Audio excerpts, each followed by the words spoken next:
Salut! Aujourd'hui à Top Jeu, je vais vous parler de Diamant. C'est un jeu de 3 à 8 joueurs pour les 8 ans et plus. Est-ce que c'est intéressant? En tout cas, la couverture est super belle. On va regarder à l'intérieur, je vous montre comment on joue, je vous dis ce que j'en pense. Simple comme ça. À tantôt! Donc, le jeu Diamant vient avec un plateau de jeu, 5 jetons caverne, un coffre pour chacun des joueurs de la couleur de son personnage, vient avec des rubis et des diamants.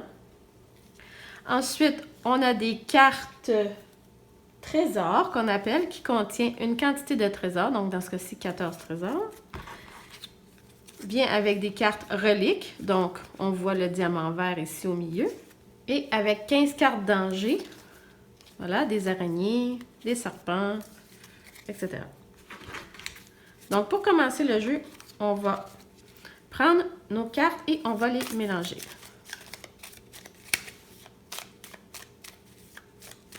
Et on va les placer ici au campement. On va prendre chacun de nos personnages, on va les placer au campement également. Et chaque joueur va recevoir 2 cartes. Une carte « Je continue dans la caverne » ou une carte « Je retourne au campement ». Donc le jeu commence. Nous allons tourner la première carte « Aventure » et nous allons la placer sur la première caverne. Ici. Donc, cette carte-ci dit 11 pierres. Donc, techniquement, cette carte contient 11 pierres. Les aventuriers sont rentrés, ont trouvé 11 pierres et vont mettre ça dans leur sac à dos. Donc, ils vont se séparer également. 4 pour ce joueur-ci et 4 pour moi. Le dernier diamant va rester dans la caverne. Ils n'ont cependant pas droit de les mettre dans leur coffre puisque le coffre est au campement. Donc, prochain tour, en fait, les joueurs vont décider de façon cachée s'ils vont continuer ou vont revenir au campement. Donc, je vais faire comme ceci. Je vais placer ma carte, l'autre joueur également. En même temps, on retourne et on a décidé de continuer. Donc, on va tourner la prochaine carte. Donc, disons que les deux joueurs ont décidé de continuer dans la caverne. On va tirer une autre carte.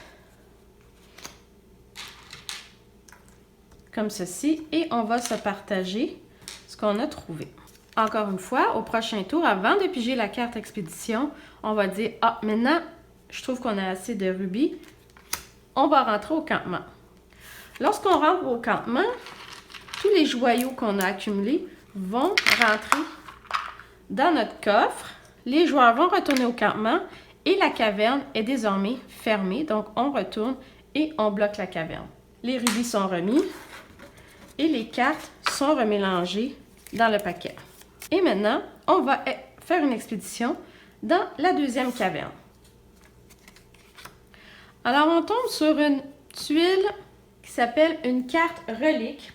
Donc, lorsqu'on quitte le campement et qu'on arrive sur une carte relique, ça ne vaut rien pour le moment. Par contre, lorsque l'on retourne, c'est le premier joueur qui retourne au campement qui va prendre les cartes reliques.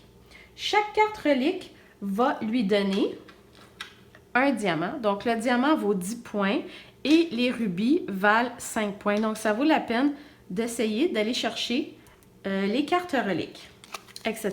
On décide si on continue. Oui, on continue. On pige une nouvelle carte et là, on arrive sur une carte danger. Donc, la première fois qu'on rencontre une carte danger, ça ne fait rien du tout. Donc, on peut continuer. Par contre, si on pige une deuxième carte danger du même motif, à ce moment-là, on est renvoyé dans notre campement sans prendre avec nous aucun des rubis qu'on aurait accumulés dans la caverne. Donc, on continue. On est maintenant rendu ici. Et on pige une nouvelle carte. Alors, voici, comme je vous venais d'expliquer, malheureusement, on est obligé de retourner au campement. La caverne numéro 2 est fermée. On n'a pas pu récupérer la relique. On perd tout.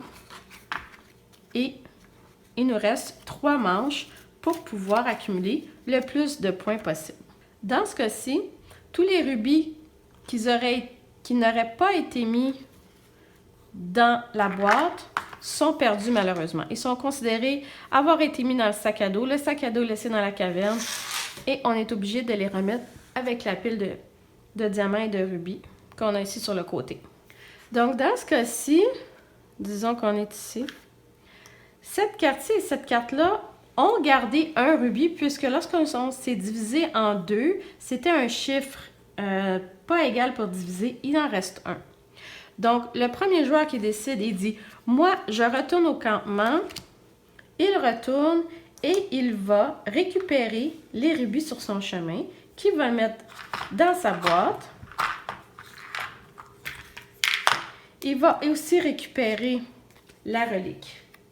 Donc, les 3 premières reliques qui vont quitter les grottes vont donner un diamant chaque qui vaut 5 points. La 4e, 5e, 6e relique qui quitte va à ce moment-là valoir 10 rubis.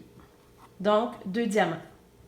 À tout moment dans la partie, parce qu'on va rapidement se rendre compte qu'on accumule beaucoup de rubis, parce que tout ça, c'est des grottes avec des rubis, on a le droit de les échanger. Donc, 5 rubis valent un diamant. À la fin de la partie, donc une fois qu'on a fermé toutes les grottes,